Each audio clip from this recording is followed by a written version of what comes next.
तो यार आस्कनेट के एक और एपिसोड में वेलकम, जहां आप लोग के क्वेश्चन पे ही हम लोग डिस्कशन करते हैं। और यार सही में इतने क्वेश्चंस आए कि यार मजा आ गया, पर ऑब्वियसली कुछ ही सिलेक्ट हो पाएंगे। लेकिन कोई नहीं, आप लोग अभी भी अपने ऑसम क्वेश्चन कमेंट कर सकते हो, क्या पता नेक्स्ट एपिसोड में सिलेक्ट हो जाएं। सबसे पहला सवाल है अब्दुल्स क्लब का कि क्या इंडियन सुपर हीरोज की पॉसिबिलिटी है मार्वल या डीसी में दिखने की। तो यार देखो, पॉसिबिलिटी तो बिल्कुल है, क्योंकि पॉसिबिलिटी उम्मीद पे होती है। एंड दोनों ही कॉमिक्स में कई सारे इंडियन कैरेक्टर्स भी हैं। वैसे एमसीयू में हमें किंगो के साथ एक इंडियन सुपर हीरो देखने को मिला, लेकिन फैंस खुश नहीं थे, क्योंकि इन द एंड वो था तो एक इटर्नल ही। पर हाँ, मानना पड़ेगा कि एमसीयू में मेरे लिए सबसे इम्पैक्टफुल इंडियन कैरेक्टर रहा करुण का। बट स्टिल अभी तक एक भी प्रॉपर इंडियन सुपर हीरो जिसकी एक प्रॉपर सोलो मूवी बने, वो तो मिसिंग है ही। पर देखो, बस उम्मीद ही कर सकते हैं कि एक प्रॉपर डेडिकेटेड मूवी या शो बने किसी इंडियन सुपर हीरो पे। आप कमेंट में कोई चक्रा मत बोलना, क्योंकि वो मार्वल का कैरेक्टर नहीं है। नेक्स्ट क्वेश्चन है अनिर्बन का कि डोरमामू, डार्क डायमेंशन, इनका क्या कनेक्शन है इनकर्जन से। तो ये question directly multiverse of madness के पोस्ट क्रेडिट सीन से है। और देखो, कॉमिक्स में ऐसा कोई डायरेक्ट कनेक्शन तो था नहीं, लेकिन इनकर्जन बोलते हैं दो यूनिवर्स के कोलिजन को,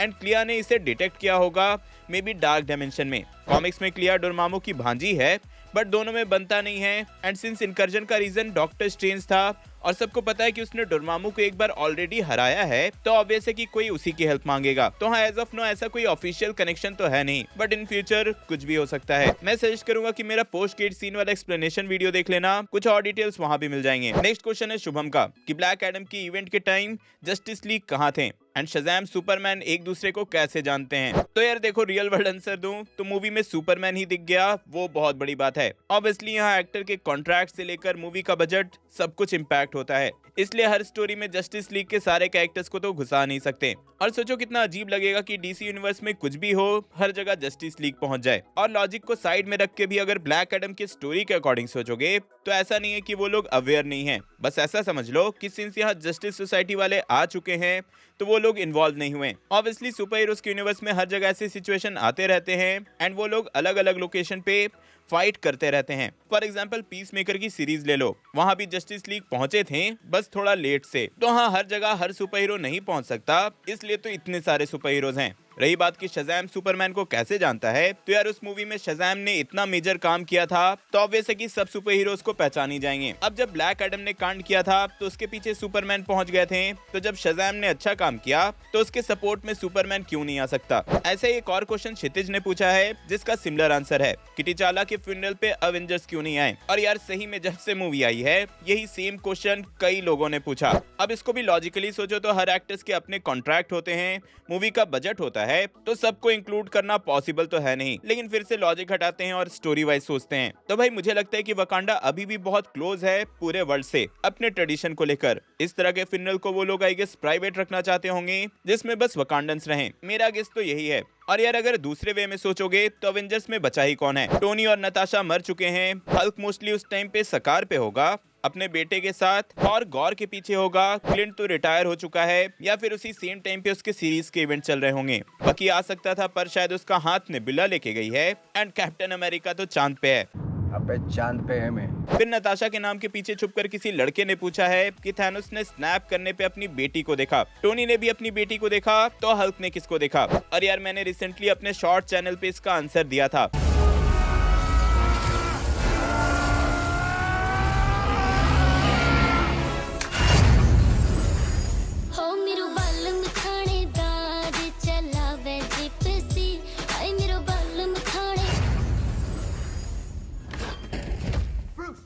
अच्छा, जोक्स असाइड, इसका ऑफिशियल आंसर एंड गेम के राइटर्स ने दिया था कि स्नैप करने के बाद हल्क को सोल वर्ल्ड में ब्रूस बैनर दिखा था, मतलब प्रोफेसर हल्क ने अपने ह्यूमन फॉर्म को देखा था। बट डायरेक्टर्स के अकॉर्डिंग वो सीन कुछ बैठ नहीं रही थी, देखने में कुछ अजीब सा लग रहा था, इसलिए उसे हटा दिया गया। नेक्स्ट सार्थक ने पूछा है कि सारे स्पाइडरमैन में बस टोबी के पास ऑर्गेनिक वाला वेब फ्लूइड है, बाकी के पास क्यों नहीं। मतलब अपने भाई सार्थक ने राइटर्स को ही चैलेंज कर दिया है। लेकिन देखो, इसका कोई मेजर आंसर भी नहीं होने वाला। लॉजिकली सोचो तो इन सबको रेडियो एक्टिव स्पाइडर ने काटा था, लेकिन दूसरे यूनिवर्स के, तो इनका इम्पैक्ट भी अलग हुआ। अगर टोबी वाला स्पाइडर एंड्रयू को काटता, तो वो भी ऐसी जाले फेंक पाता अपनी बॉडी से। और देखो, एक बात ये भी है कि वो तीनों एक दूसरे के वेरिएंट्स हैं, और वेरिएंट्स में थोड़े से पावर्स इधर उधर होना नॉर्मल बात है। भाई हल्क का भी एक ऐसा वेरिएंट है जिसके पास वुल्वरीन के क्लॉ हैं, तो हाँ, डिफरेंट पावर्स वेरिएंट्स में होना थोड़ा कॉमन है। ऐसे ही एक स्पाइडरमैन से रिलेटेड क्वेश्चन राहुल ने भी पूछा है कि स्ट्रेंज के स्पेल से पहले ही जे जोना जेमसन टोबी के यूनिवर्स से एमसीयू में कैसे आ गया था। तो यार देखो, एमसीयू में जो आपको जे जोना जेमसन दिखा था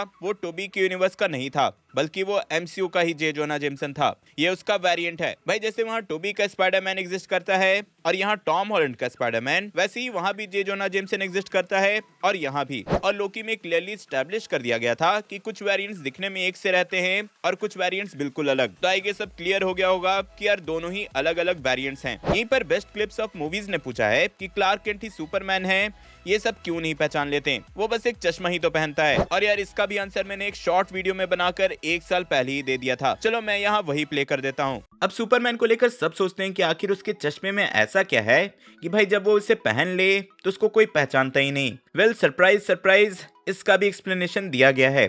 असल में सुपरमैन का चश्मा क्रिप्टोनियन प्लेक्सीग्लास से बना है, जो कि उसी के क्रैश्ड पॉड से मिला था। ये ग्लास हिप्नोसिस करके उसकी आइडेंटिटी छुपा देता है। तो हाँ यार, यही इसका ऑफिशियल एक्सप्लेनेशन है। तो हाँ यार, ऐसी शॉर्ट वीडियोस के लिए देसी नट शॉर्ट्स चैनल को सब्सक्राइब कर लेना। इसके बाद नारुतो ने पूछा है कि क्या अल्ट्रॉन को पता था कि थैनोस आ रहा है इन्फिनिटी स्टोन्स को कलेक्ट करने के लिए। तो देखो, अल्ट्रॉन को बस उतना ही पता था जितना इंटरनेट पे अवेलेबल है।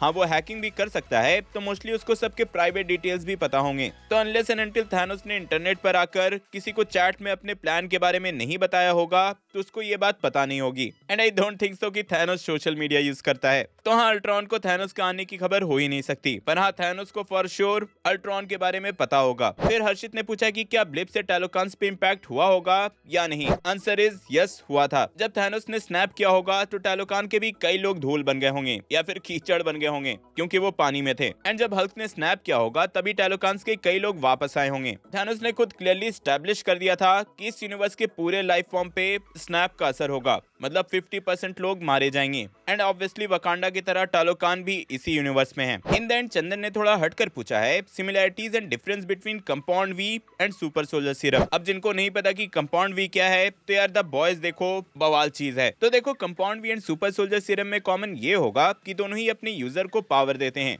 बट एक मेजर डिफरेंस के साथ। सुपर सोल्जर सीरम से क्या पावर्स मिलेंगे वो सब जानते हैं। सुपर स्ट्रेंथ, एजिलिटी, थोड़ा स्पीड, एंड साथ ही ये सबके बिहेवियर को और इनहेंस कर देती है। मतलब आप हम्बल और पैट्रियोटिक होगे तो और ज्यादा हम्बल एंड पैट्रियोटिक हो जाओगे, कैप्टन अमेरिका के जैसे। या फिर आप में एंगर इशू होगा, जेलसी होगा, तो यार ये फीलिंग्स भी और ज्यादा बढ़ जाएगी, यूएस एजेंट के जैसे। वहीं दूसरी तरफ कंपाउंड भी यार नेक्स्ट लेवल के सुपर पावर्स देता है, और वो भी ऐसे सुपर पावर्स जिसको प्रेडिक्ट करना पॉसिबल नहीं है। मतलब फ्लैश जैसा भी बन सकते हो, सुपरमैन जैसा भी बन सकते हो। तो हाँ, कंपाउंड भी अनप्रेडिक्टेबल है। तो यार ये थे आपके क्वेश्चंस के आंसर। नेक्स्ट एपिसोड के लिए फॉर श्योर अपने क्वेश्चन कमेंट कर देना। टॉप क्वेश्चन मैं नेक्स्ट एपिसोड में फीचर कर लूंगा। एंड ये एपिसोड अच्छा लगा तो लाइक, शेयर एंड सब्सक्राइब करके जाना। आस्क नट का पिछला एपिसोड देखने के लिए ऊपर वाली वीडियो देखें एंड कुछ रैंडम देखने के लिए नीचे वाली। मैं और नए वीडियो लेकर आऊंगा। टिल देन, बी देसी, बी नर्ड।